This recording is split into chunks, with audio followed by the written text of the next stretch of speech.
Let's talk about this then, shall we? What team the EA team of the season. I hated that. Right? No, it was good. Let's actually. go through it. Go for it. We have got Robbie reacting to this during the Best of Enemies episode yesterday, which I was actually in the studio for. A mad episode. You need to go back and watch that if you haven't already. Don't spoil it, because people might not know yet. So let's now look at Robbie reacting to the team of the season made by EFA and the FIFA Ultimate Team in FIFA 23. I mean, I'm sorry, Salah does not get in it ahead of Saka. And that's not because Salah is not a great player, as I said. He is amazing. He scored goals, but I don't think he's had, and his standards are super high, but I don't think he's had his best season. Well, he's had a good season, but it's not been better than Saka's. No 100%. way. 100%. No Saka's way. been so we've been top of the league for most of the season. A lot of that's to do with Saka. 100%. You know? 100% scoring big goals in big Ridiculous. games. I feel like Salah hasn't been. He's been playing okay, but he's having his worst season. I can't believe Saka's not in there. That is criminal. Yeah. Of all Arsenal players.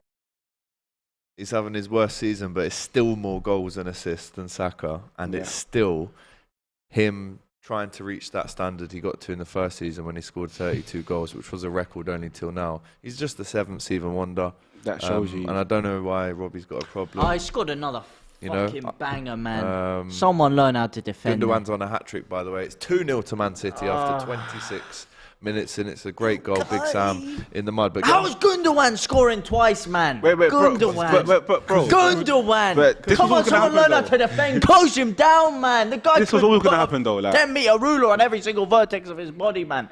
this isn't the game for you guys to look for a win. This is just. Of course it is. We've got 4 games left, man. Where else are we going to look for a win? What, Newcastle? That's a pretty easy game, isn't Newcastle. it? Not Man City away. Of course not, man. Just got covered by your spit then, mate. Say it, don't spray it. You know what I mean? Sorry, mate. Let's get back onto the team of the season, right? We saw Robbie and Cecil debating the fact that that's the same goal. It's a great finish from Gundogan. Same sort of goal. It really is. Same sort of goal. That's poor. But the team of the season, we just saw Robbie and Cecil talking about it. I don't agree with their opinions there, but let's go through the actual team and we can break it down. Go on, then. Ramsdale in goal. Nope. Not for me. Ramsdale in goal. No. For me, it has to be Nick Pope. It's Alisson. Nick Pope. Nick Pope. The most saves leading to definite goals. Wait, is this Premier League only, by the way? Yeah, Premier League. Yeah. I was gonna say, where's the Stegen? No. Come on, Premier man. League. Okay.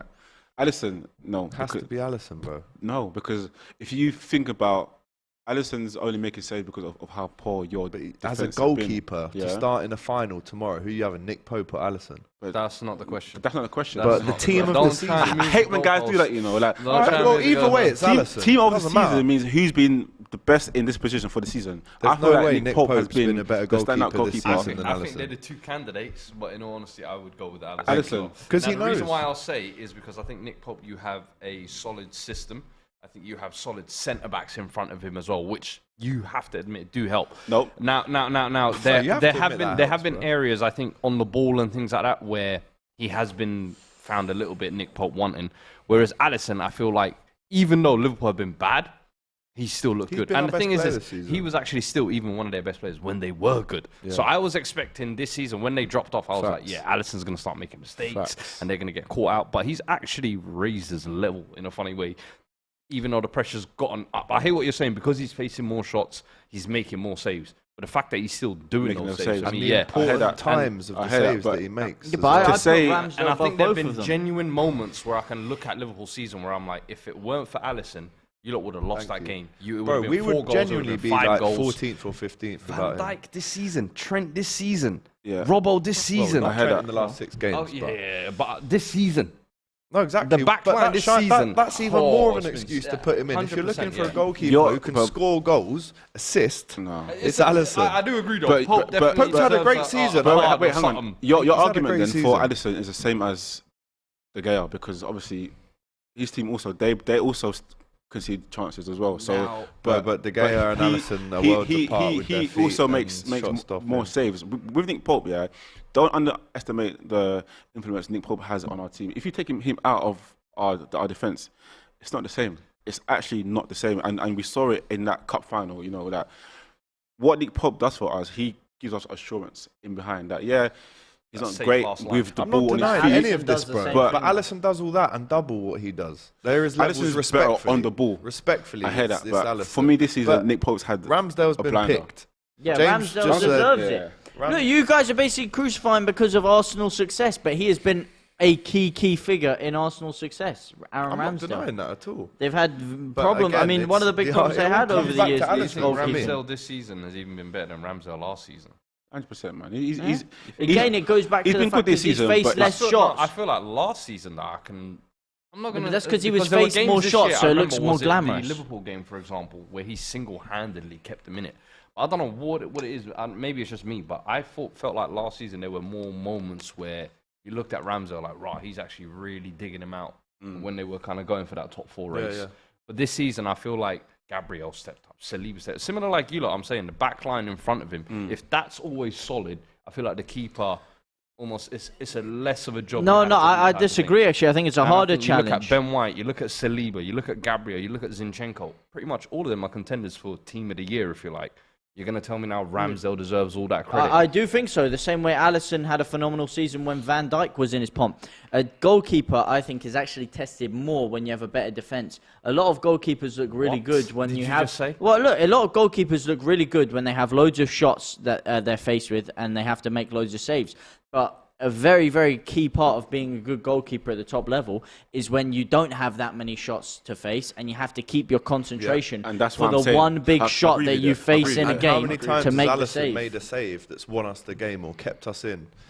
I would go for Alisson. This has caused a lot of comments to be flying in, by the way. This is great engagement. Keep them coming, guys. We will try and get through as many as we can. Got the team in the bottom left here. We've only started on the goalkeeper yet. But we've got Alisson in goal. Alisson 100%.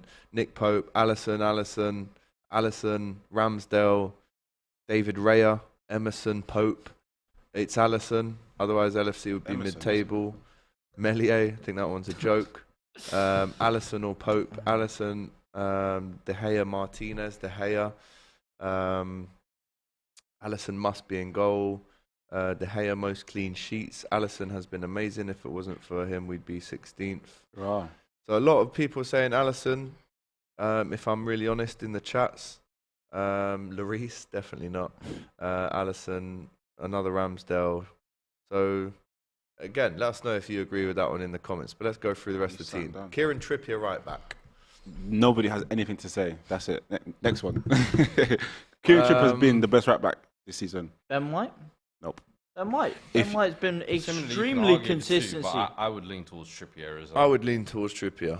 If you're talking about Trent as a right back in the team, 6 assists in leadership in the team, Ben White's playing for Arsenal. Trippier's playing for Newcastle. When he first joined Newcastle, people were talking about, is he just going to come here for the money? He said, no, bro, I'm coming here to be a success. And he's doing that. He's coming here. He's creating assists. He's a good defender. Like, people don't understand how good people don't understand how good he is defensively as well. Yeah. One-on-ones, he's great. I've seen him have probably only one bad game, and that was against you guys, AGT at home. Yeah. Apart from that, he's solid, and he's a great leader. And I feel like in terms of right backs, the best right backs, or from what you want in a fullback, is to have balance, good going forward, and also good doing your duties at the back, and he ticks that off for you. Do we all agree on Trippier then? Yeah. No, I mean, I agree with everything you're saying, and I think Trippier is phenomenal, but I think to ignore the season that Ben White has had in a position that was originally unnatural to him. Oh my days, Haaland has just missed another sitter, mate. I told you, he's helping us. He's a Leeds fan at heart.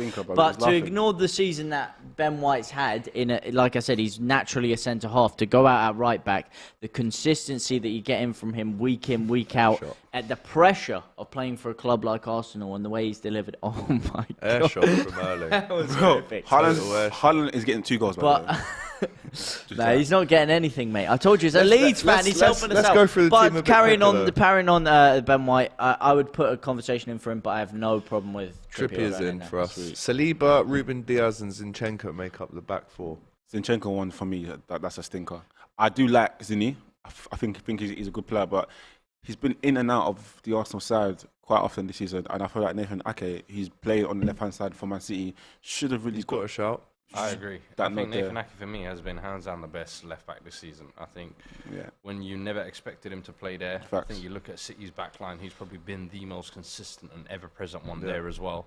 And I think going forward, he's been unsuspectingly good as well, as much as defensively 100%. As well. So Ruben Diaz? Ruben Diaz, I think a lock. I think ability-wise for me is the best centre back. He's just missed a large chunk of the start of the season from injury, and then Pep obviously doing this thing of I'm feeding a Kanji for the next month or so. But as soon as he came back in, I feel like that's when you saw the City defence lock up and become the machine that we're seeing now, basically. De Bruyne, Casemiro, and Odegaard in the midfield. I didn't agree with Casemiro, you know. Because I didn't agree with Casemiro. The only one I don't agree with is Casemiro, I'd say. Yes, he's been good. But I just feel like he's had games where he's been obviously banned for like 4 games in a row. And let's be honest, those were stupid bans to pick up. Stupid bans. Both the yellow card against Arsenal and then at Palace as well, where he got sent off as well. And they cost the team in a point when they were nearly title contenders to all of a sudden now through his ill discipline. And you got to remember, this was a season where he's one of the leaders. He's become one of the new changes. Everyone's talking about, Casemiro's brought a new energy. You know how big you are to your team, and you cost them, what was it, 4 or 5 games or whatever it was, and the season went pretty much down but the fact that his absence, I would say your boy Bruno. I would have put Bruno in there. Talk your talk. I personally would have put Bruno in there. I've said for so long. Joel Linton. No. Bruno in that position, right? I feel like what he's doing right now, and just know that Bruno's not a natural number 4. He's playing there just to as a makeshift. But what he's doing there, people say, he ain't got legs. But what he's doing, he's showing that he has legs. He's give him the ball in any time or place on the pitch. He doesn't care. He's gonna move that ball forward, and for his impact on us, we haven't won a game this season when he's not playing. Yeah. And I feel like in terms of that new number 4, currently, I feel like playing in that position, I feel like Bruno's been the best this season, not Casemiro. I agree with the Bruno shout, but I think one guy that constantly gets overlooked and is Rodri for me. Oh yeah, of course. Rodri, I think because he plays in the City team, because he plays in his winning side, he doesn't get the credit he deserves. But honestly, I think he is the entire glue to that City team, and I think when he's out of it, you'll see the difference. But he's very rarely out of it. That's the thing. Yeah. Literally, what they had with Fernandinho, he's made sure they haven't missed a beat. Polina, you've got to put a shout in for Polina. I think the work he's done at Fulham is very underrated. The work he's done. Most tackles in the league. I think it's about 130 now. But way clear of everyone else. Everyone would agree. Casemiro out and Bruno or Rodri for me. Yeah, Bruno, Casemiro out. I find that hard, man. Like you said, when he was out of the side, the level that you saw drop from their game. But why is he out of the side though? Yeah, but that just shows how good he is, that when he's not there, that there's such a big gulf in class. And, I'm not one to, toot the horn too much of Man United players, but Casemiro has been phenomenal since he's come. My only thing, the reason why I think the suspension's unforgivable is you've come in as a 4-time Champions League winner or 3-time. You're one of the senior experienced guys in the dressing room. Wasn't it 5? No, because he wasn't there for the first one. I think so. I think it's 4 times, yeah. But I feel like he's coming. You're 30 plus as well. Like, let's not act like this is some kid who. And I understand he's a character. 5 he's a hothead. 5. Cinco. Is it 5? Yeah, bro. Check it, bro. This is Wikipedia, bro. No. How do you want me to check? Casemiro, Modric, Cruz, Ronaldo. It's all 5. 1, 2, 3, 4, 5. It's all 5. He literally started in the final against us last year. Sorry, I forgot the 21-22 one. Yeah. That was just last year as well. Literally started against us in the final. Forgot that one still. Yeah. Let us know in the comments. So many of you getting involved, it's impossible to read them all. But up front, we've got Salah, Haaland and Rashford. I think Haaland is a shoo-in, but other notable mentions to play through the middle. Kane, obviously, Tony. Ollie Watkins has had a great season as well. Yeah. Haaland's clear in that.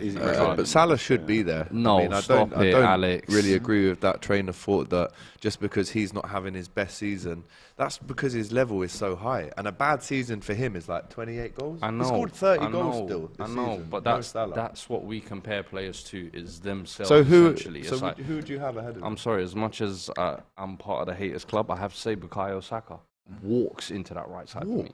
I'm sorry. Salah, you've been good, but for me, you have been nowhere near the Salah I expected. That level. Yeah. And the thing is, you can say you're measuring him by his own standard. It's what we do with Messi. It's what we do with Ronaldo. Like, once you start to fall off your level a little bit, it's like, yeah, you're nice, but you're not what you used to be. And this is the thing. I think you're being blurred by the numbers because I've been watching Salah with my eyes, and there have been games when I'm like, bro, what are you doing? And he's games that you should be carrying this through. And I'll be honest with you, the second half of the season, he's kind of lifted more. Yeah. The first half, he stunk it up, man. Stunk it up. Still scored a lot of goals though. But it was away in 3 minutes against Rangers. His goals were probably most of them were in Champions League, but then scored the winner against City at home. But this season, his form came into play probably like February in the Premier League. So I feel like with Salah, yes, we know that he scored X goals this season, but it's not the Salah that we know, and it hasn't been consistent in the Premier League. Mm-hmm. And if we're talking about in the Premier League, who's been the most consistent? 2023 for Saka, by the way. No, I understand 2023. I understand. Great first half of the season. In the crunch time, he has disappeared as well. He has. Sure. So for me, Salah stays in that team. For me, I still think if you pound for pound look at what they've done for each team and which one has meant it's more. about I'm looking at Salah and I'm at Saka and I'm like, bro, you not were turned a up huge in big part. games though. I get that, but for the title charge, and who expected Arsenal to be in a title race at the start of the season? No, we expected you guys. No one. Where was Salah at the start of the season? Nowhere near. He was one of the reasons why you were so far back. So now all of a sudden, because he's recovered it second half, we're going to praise it. It's too late, yeah. Let's keep a balance. And my thing is but two goals in 4 months. I'm just saying, look, I'm trying to be objective here. You're giving your Liverpool bias. I'm just giving you the facts, though. It's two goals. It's not just goals, it's everything else. You're giving me numbers. To the team. No, you're giving me numbers. Don't let numbers blur your This is clearly your eyes. Saka's best season for him. Clearly is. And I'll give him his props. He's been unbelievable at times. Great balance. He definitely makes defenders go back and into their shell. He puts pressure on. But if you're talking about 11 players that are supposed to represent in their position, the best in that position, I would say, and we've seen it across many years and this season. Did you not show? I mean, you could play Salah up front through the middle, but then Haaland's not out. through the middle, play put him on the Haaland. left. Or Saka on the left. I mean, I would say Saka's had a better season than Rashford, and Rashford's in the team. No, but could one you not plays on the right, one on the left. Could you not shoehorn one on the left? No. They're forwards, man. But anyway, I'm sticking with Salah. That is the team of the season. We've done a poll. How many of you agree with the team of the season? 75% have said no. They don't. No is the answer.